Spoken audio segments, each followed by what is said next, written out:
Australian prime minister అయిన Anthony Albanese ఏమంటున్నారంటే younger generation of ఆస్ట్రేలియన్స్కి వాళ్ళ చైల్డ్హుడ్ని అట్ ద సేమ్ టైం వాళ్ళ పేరెంట్స్కి పీస్ ఆఫ్ మైండ్ని తిరిగిద్దామని అనుకుంటున్నాం, అందుకే ఈ ల్యాండ్ మార్క్ బిల్ని మేము పాస్ చేశామని చెప్పారు. December 10, if you're under 16, you're no longer allowed to have a social media account.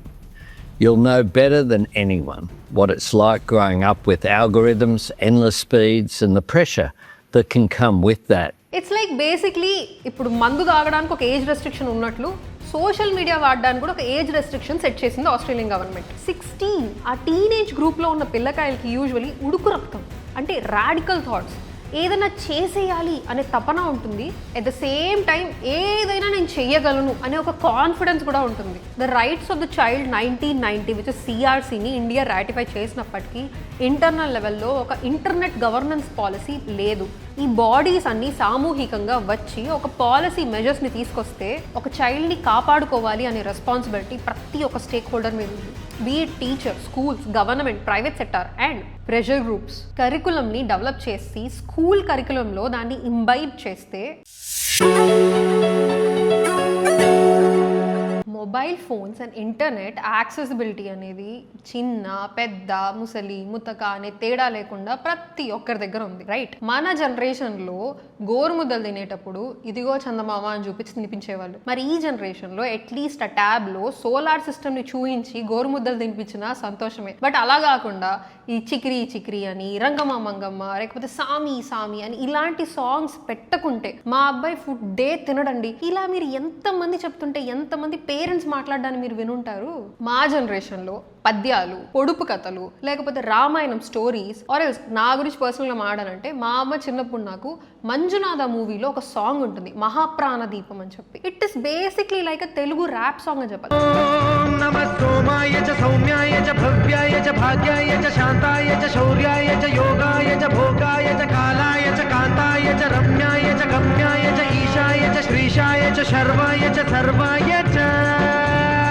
ఎప్పుడన్నా నాకు ఆ మెమరీస్ ఎప్పుడన్నా హిట్ అయినప్పుడు, అఫ్ కోర్స్ అంత చిన్న వయసులో మనకు అర్థం తెలియదు, ఆ డివోషనల్ సాంగ్ మీనింగ్ కూడా అర్థం కాదు. బట్ రైట్ నా ఎప్పుడన్నా మెమరీ హిట్ అయినప్పుడు దాని మీనింగ్ తెలుసుకోవడానికి ఖచ్చితంగా ట్రై చేస్తాం కదా. ఆ చిక్రీ చిక్రీ కావచ్చు, సామి సామి సాంగ్లో కావచ్చు, ఒక తెలుగు సాహిత్యం కానీ, ఒక అర్థం కానీ, లేకపోతే మల్టీ డైమెన్షనల్ పర్స్పెక్టివ్లో ఆలోచించగలిగే అంత టఫ్ కానీ ఏమన్నా ఉందా? లేదు. Childhood experiences shape adult personality. ఈ విషయాన్ని మీరు వినే ఉంటారు. It's a fact actually. Early ఏజ్లో, యంగ్ ఏజ్లో వేరియస్ స్కిల్స్కి ఎక్స్పోజర్ ఉండడం వల్ల, ఫర్ ఎగ్జాంపుల్ కరాటే కావచ్చు, skating, chess or else any board games, fitness, discipline and ఫోకస్కి పునాది వేసినట్లే. న్యూస్లో రీసెంట్గా మనం ఛాంపియన్స్ని చూసాము, Gukesh, Pragnananda. They actually started the chess journey when they were 7 years old. The very young talent turned out to be the big names. Even Saina Nehwal and Hima Das from Assam, the same examples, young prodigies. So మరి ఇలాంటి positive skills adult పర్సనాలిటీని shape చేస్తున్నప్పుడు in the same way the trauma that a child goes through in the developing years, childhood లో జరిగే various events మన stress response ని and మన brain development ని చాలా ఆల్టర్ చేస్తుంది. అసలు మాకు ఇప్పుడు ఇదంతా నువ్వు ఎందుకు చెప్తున్నావు పాప అని మీరు అడిగితే, ఆస్ట్రేలియన్ గవర్నమెంట్ వరల్డ్లో ఫస్ట్ లాని తీసుకొచ్చింది and it actually set an international standard to protect children. అది ఎలాగా? సోషల్ మీడియా యాక్సెస్ మీద బ్యాన్ పెట్టారు. 16 years 16 ఏళ్ల కంటే చిన్నపిల్లలకి సోషల్ మీడియా మీద పూర్తిగా ban. Hello, we start in Australia because in a few hours' time the social media ban for children under the age of 16 will come into effect. And ఇది అమల్లోకి కూడా వచ్చేసింది December 10th 2025 నుంచి. Age limit is very strictly 16 years. 16 years కంటే young generation ఎవరైనా కావచ్చు, వాళ్ళకి social media accounts ఉండకూడదు. అండ్ ఈ లా వల్ల మేజర్గా ఎటువంటి సోషల్ మీడియా యాప్స్ ఇంపాక్ట్ అయ్యాయంటే TikTok, YouTube, Instagram, Snapchat, Reddit, X. And government ఏమంటుందంటే ఫ్యూచర్లో ఇంకా ఏదైనా సోషల్ మీడియా కొత్తగా ఏదైనా లాంచ్ చేసినా ఇవి కూడా మేము యాడ్ చేయొచ్చు అని. మరి లా గురించి తెలుసుకున్నాం కదా, లా ఏదన్నా పెట్టారు అంటే దానికి ఖచ్చితంగా ఒక పనిష్మెంట్ అనేది ఉంటుంది కదా. సో ఈ లాని ఫాలో అవ్వకపోతే ఎవరి మీద కఠిన చర్యలు తీసుకుంటారు అని అంటే ఫైన్స్ ప్రాపర్గా సోషల్ మీడియా యాప్స్ వాళ్ళకే పడుతుంది. ప్రాపర్ రీజనబుల్ స్టెప్స్ తీసుకోకుండా, ఒక అండర్ ఏజ్ లేకపోతే యంగ్ ఏజ్ వాళ్ళు సోషల్ మీడియా అకౌంట్స్ని కంట్రోల్ చేయకుండా, తొలగించకుండా ఉంటే అక్షరాల $49.5 million హెఫ్టీ ఫైన్ వేస్తామని చెప్పి దీని $US చెప్పాలంటే ఒక $33 million అని చెప్పొచ్చు. So fines are on social media platforms. Kids and parents మీద ఎటువంటి ఫైన్ పడట్లేదు. మరి ఈ లాకు ఆబ్జెక్టివ్ ఏంటి, అసలు ఎందుకు పాస్ చేశారు? ఆస్ట్రేలియన్ ప్రైమ్ మినిస్టర్ అయిన యాంథనీ ఆల్బనీస్ ఏమంటున్నారంటే యంగర్ జనరేషన్ ఆఫ్ ఆస్ట్రేలియన్స్ కి వాళ్ళ చైల్డ్హుడ్ ని అట్ ద సేమ్ టైం వాళ్ళ పేరెంట్స్ కి పీస్ ఆఫ్ మైండ్ ని తిరిగిద్దామని అనుకుంటున్నాం, అందుకే ఈ ల్యాండ్ మార్క్ బిల్ ని మేము పాస్ చేశామని చెప్పారు. December 10, if you're under 16, you're no longer allowed to have a social media account. You'll know better than anyone what it's like growing up with algorithms, endless speeds, and the pressure that can come with that. Government ఏమంటుందంటే young Australians యొక్క mental health ని కాపాడడమే major లక్ష్యం. ఎవరి నుంచి కాపాడుతున్నారు? Predatory algorithms, endless scrolling, cyber bullying, peer pressure or else age appropriate గా లేనటువంటి హార్మ్ఫుల్ కంటెంట్ కి over exposure. It's like basically ఇప్పుడు మందు తాగడానికి ఒక ఏజ్ రెస్ట్రిక్షన్ ఉన్నట్లు సోషల్ మీడియా వాడడానికి కూడా ఒక ఏజ్ రెస్ట్రిక్షన్ సెట్ చేసింది Australian government. Parents and child advocates are very much happy about it that Australian government took this step అని చెప్పి. But some teens and critics ఏమంటున్నారంటే ఒకవేళ నిజంగా మేము సోషల్ మీడియాని యాక్సెస్ చేసుకోవాలంటే where there is a will there is a way, right? So VPN ద్వారా కూడా మేము యాక్సెస్ చేసుకోవచ్చు, ఆర్ ఎల్స్ అండర్ ఏజ్ అని చెప్పి ఫేక్ అకౌంట్స్ కూడా క్రియేట్ చేసుకోవచ్చు. మరి ఇలాంటి లూప్ హోల్స్ ఉన్నాయి కదా లాలో అని మాట్లాడుతున్నారు. All this is doing is stopping our voice, stopping our creative outlet. You're taking away the way that we communicate with our friends, the way that we feel connected to the world. As young Australians, we will be completely silenced and cut off from our country and the rest of the world with this ban. Personally feel like it's going to be less safe than what we already have now. There's always going to be a new platform which is less monitored and less and unsafer than the ones they banned. ఏది ఏమైనా ఈ Australian government pass చేసిన bill గురించి global లెవెల్లో చాలా mixed reactions వస్తున్నాయి. UK ఏమంటుందంటే Australia pass చేసిన ఈ law is nothing of the table and మేము ఈ లాని క్లోజ్గా మానిటర్ చేస్తాము and this would actually be like a case study. ఒకవేళ ఇది విన్ అయిందనుకో మేము అమల్లోకి తీసుకొస్తాం, ఒకవేళ లూజ్ అయితే ఆ లూప్ హోల్స్ని ఎలా టైటన్ అప్ చేయాలని ఆలోచిస్తాం. డెన్మార్క్ అండ్ మలేషియన్ గవర్నమెంట్స్ ఇలానే ఆస్ట్రేలియన్ గవర్నమెంట్ ఎలా అయితే పాస్ చేసిందో ఇలాంటి same age restrictions on social మీడియాని అమల్లోకి తీసుకురావాలని ఆలోచిస్తున్నారంట. గ్లోబల్ లెవెల్లో వివిధ దేశాల ఒపీనియన్స్ ఇలా ఉండగా బట్ US టెక్ జైంట్స్ అయినటువంటి Meta and Alphabet but they are very much critical about this law. వాళ్ళు ఏమంటున్నారంటే ఇది బాగా తొందరపాట్లో పాస్ చేసినటువంటి లా, ఇది చిన్నపిల్లల యొక్క క్రియేటివిటీనే కాకుండా వాళ్ళ ఫ్రీడమ్ ఆఫ్ ఎక్స్ప్రెషన్ని కూడా క్రిపుల్ చేసేస్తుంది. సో అందుకని ఈ టెక్ జైంట్స్ ఒక ట్రేడ్ రిప్రజెంటేటివ్ నుంచి US ద్వారా లీగల్ కంప్లైంట్ని ఫైల్ చేశారు. అండ్ మీరు వినే ఉంటారు Amnesty international which is like a human rights group, they also express the same opinion that ఇది ఒక క్విక్ ఫిక్స్ లాంటిది. This is not a solution which can actually tackle the problem from the roots. అసలు Australian government ఈ 16 years అనే age లిమిట్ని ఎందుకు పెట్టింది? ఆ ఏజ్లో పర్టికులర్గా ఒక అవగాహన కానీ ఒక అనుభవం కానీ లేకపోవడం వల్ల ఫేక్ న్యూస్ ఏంటి, ఫాల్స్ నెరేటివ్ ఏంటి ఆయన ఐడెంటిఫై చేసే మెచ్యూరిటీ ఉండదు. అంతెందుకు మనమే ఇంత వయసు వచ్చినా కూడా కొన్నిసార్లు ఫేక్ న్యూస్ని ఐడెంటిఫై చేయలేం. But at the same time ఆ న్యూస్ యొక్క సోర్స్ ఏంటి, అది ఎక్కడి నుంచి వస్తోంది అండ్ వచ్చిన ఇన్ఫర్మేషన్ ఏదైతే ఉందో సందర్భానికి తగ్గట్టుగా అర్థం చేసుకునే కెపాసిటీ మనకుంది. When compared to a 16-year-old. 16 ఆ టీనేజ్ గ్రూప్లో ఉన్న పిల్లకాయలకి యూజువలీ ఉడుకు రక్తం అంటే రాడికల్ థాట్స్, ఏదైనా చేసేయాలి అనే తపన ఉంటుంది. ఎట్ ద సేమ్ టైం ఏదైనా నేను చెయ్యగలను అనే ఒక కాన్ఫిడెన్స్ కూడా ఉంటుంది. ఎట్ ద సేమ్ టైం రియాలిటీకి తగ్గట్టు ప్రపంచాన్ని అర్థం చేసుకోగల అనుభవం, నేర్పరితనం చాలా తక్కువగా ఉంటుంది. అండ్ మేజర్గా ఎక్స్ట్రీమిస్ట్ గ్రూప్స్ ఏవైతే ఉన్నాయో, be it terror organisations, be it Naxalist groups, they majorly target this group. ఎందుకంటే వాళ్ళకు ఒక క్లారిటీ ఉండదు, ఒక కన్ఫ్యూజన్లో ఉన్నప్పుడు వాళ్ళని మ్యానిపులేట్ చేయడం చాలా ఈజీ. 26/11 అటాక్స్లో జరిగిన కసబ్ ఎవరైతే ఉన్నారో he was a victim of this.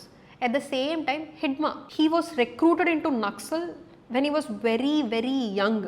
బాల సంఘాస్లో తన్ని రిక్రూట్ చేసుకొని and then he turned out to be a major strategist. ఈ మొత్తం ధోరణిలో నేను ఎక్కడా కూడా టెర్రరిజంని నక్సలిజంని సపోర్ట్ చేయట్లేదు.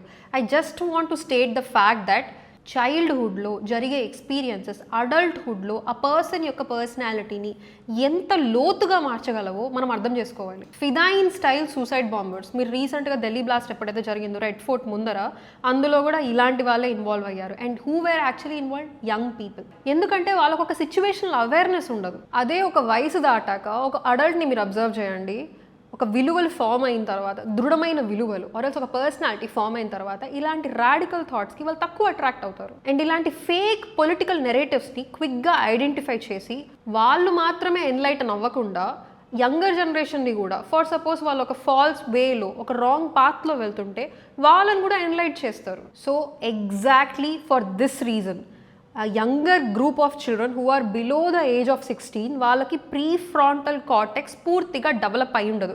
Prefrontal cortex actually helps you in making decision or else assessing the situational. ఈ సోషల్ మీడియాలో ఉండే ఫాల్స్ నెరేటివ్స్, సైబర్ బులియింగ్ ఆ స్పేస్ని ఆక్రమించేస్తాయి.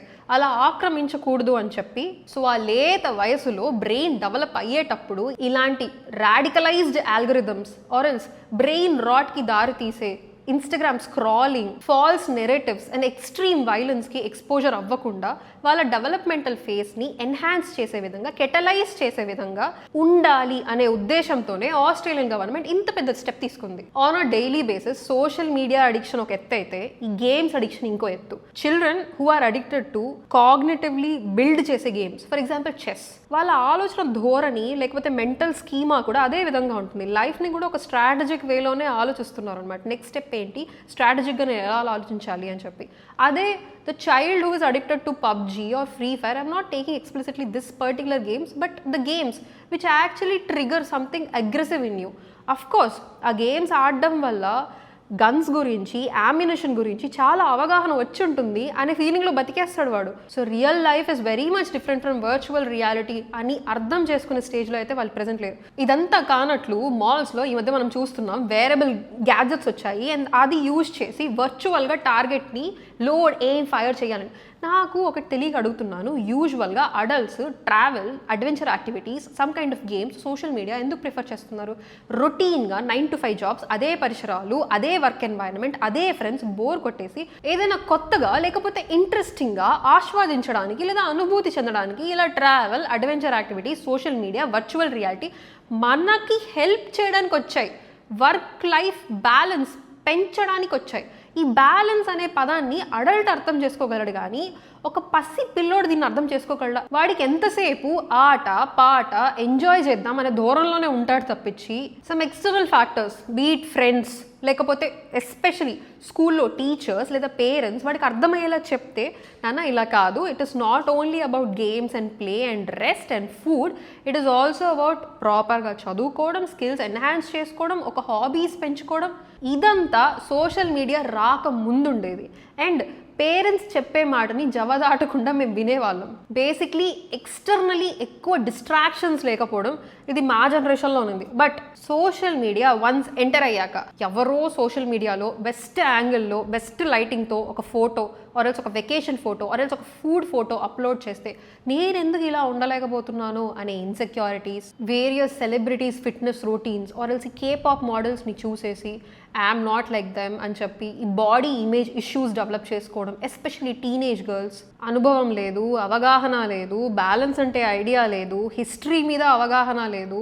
ఒక రాణి రుద్రమదేవి ఒక వేలు నాచ్య ఊపిరి పీల్చుకున్న దేశంలో బతుకుతూ బాడీ ఇమేజ్ కోసం ఏడుస్తున్నారు. సరే, అట్లీస్ట్ కొంతమందికి ఎవరికైతే కాన్ఫిడెన్స్ ఉందో, who are expressing themselves on the social media, they are very much prone to the cyber bullying. Cruel లెవెల్లో ట్రాల్ చేస్తారు. 2020లో మొత్తం దేశాన్ని షేక్ చేసిన ఒక case was boys locker room incident. ఈ కేసు గురించి మీకు ఒకవేళ డీటెయిల్స్ కావాలంటే కమెంట్ సెక్షన్లో మెన్షన్ చేయండి. తప్పకుండా ఈ కేసు మీద ఇంకొక వీడియో మేము క్రియేట్ చేస్తాం. ఈ ఇన్సిడెంట్ వల్ల ఒక అబ్బాయిని ఫేక్గా ఫ్రేమ్ చేసి ఒక సూసైడ్ దాకా వెళ్ళిపోయాడు. You can understand the intensity of the social media. ఈ బుల్లింగ్ ఒకటే కాదు, సమ్ టైమ్స్ సోషల్ మీడియాలో తెలిసో తెలియకో ఓవర్ షేర్ చేసేస్తాం మన పర్సనల్ డీటెయిల్స్ని. అండ్ దాన్ని అలుసుగా తీసుకొని ఫైనాన్షియల్ ఫ్రాడ్స్, ఐడెంటిటీ థెఫ్ట్స్, ఫోటోస్తో బ్లాక్మెయిల్ చేయడం, ఇలా ఎన్నో కేసెస్ ఆన్ డైలీ బేసిస్ చూస్తూనే ఉంటాం.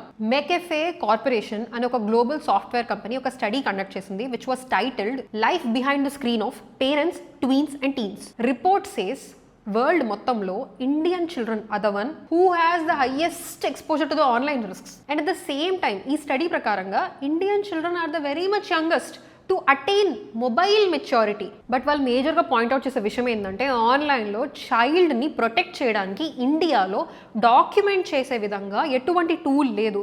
అంటే the experiences that a child goes through on a daily basis in the online, Indian government దగ్గర దానికి ఒక framework and digitalized documented format అయితే ఎటువంటిది లేదు.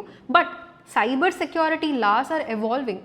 We are actually working progressively on it. అందులో షార్ట్ కమింగ్స్ అండ్ లిమిటేషన్స్ ఉన్నప్పటికీ కూడా ఒక కాంప్రహెన్సివ్ స్ట్రాటజీని మనం బిల్డ్ చేయడానికి ప్రయత్నిస్తూ ఉన్నాం. బట్ ఇండియాలో స్పెసిఫిక్గా the child who faces online abuse or sexual abuse or harassment దాన్ని అడ్రస్ చేసే విధంగా ఒక స్పెసిఫిక్ లా అండ్ రెగ్యులేషన్స్ ఇండియాలో ప్రెసెంట్ లేదు. But we are closely working with UNICEF, We Protect Alliance and global organisations like Internet Watch Foundation, private sector and as well as various civil society organisations ఎస్పెషల్గా చిల్డ్రన్ని protect చేయడానికి from sexual exploitation, online abuse. Cause ఈ development ఏజెస్లో పడే impact is very much impactful and crucial. So ఈ ఫేజెస్లోనే చిల్డ్రన్ని protect చేసుకోవడం గవర్నమెంట్ బాధ్యత. The rights of the child 1990 which సిఆర్సీని ఇండియా రాటిఫై చేసినప్పటికీ ఇంటర్నల్ లెవెల్లో ఒక ఇంటర్నెట్ గవర్నెన్స్ పాలసీ లేదు. So they are acting in isolation. అలాంటప్పుడు child protection stakeholders, police and Ministry of Women and Child Development and as well as National Commission for Protection of Child Rights, ఈ bodies అన్ని సామూహికంగా వచ్చి ఒక policy మెజర్స్ని తీసుకొస్తే reporting, support, rehabilitation ఒక stream lined వేలో సాగుతాయి. ఒక చైల్డ్ని కాపాడుకోవాలి అనే రెస్పాన్సిబిలిటీ ప్రతి ఒక్క స్టేక్ హోల్డర్ మీద ఉంది. Be it teacher, schools, government, private sector and pressure groups. ప్రతి ఒక్కరు చాలా విజిలెంట్గా అండ్ చాలా అటెంటివ్గా ఉండాలి. The importance and the priority of safety of the child online is immense. Age అప్రాప్రియేట్గా ఒక digital safety, literacy and citizenship కరికులంని డెవలప్ చేసి స్కూల్ కరికులంలో దాన్ని ఇంబైబ్ చేస్తే ఆ కరికులం పిల్లలకి యాక్టివ్గా మీనింగ్ఫుల్ వేలో ఆన్లైన్ అబ్యూస్ నుంచి వాళ్ళని వాళ్ళు కాపాడుకోవడమే కాకుండా వాళ్ళ పియర్ గ్రూప్ని కూడా ఎలా కాపాడుకోవాలో అనే స్కిల్స్ కూడా వాళ్ళకి డెవలప్ అవుతాయి. One of the world's largest democracy and the most populous country అయిన ఇండియాలో ఇలాంటి ఒక సోషల్ మీడియా మీద ఏజ్ స్పెసిఫిక్ బ్యాన్ లాంటి లా తీసుకురావాలా లేకపోతే right now we're not ready for it అనే విషయాన్ని కమెంట్ సెక్షన్లో తప్పకుండా మెన్షన్ చేయండి. And as well as please subscribe to Harikatha times.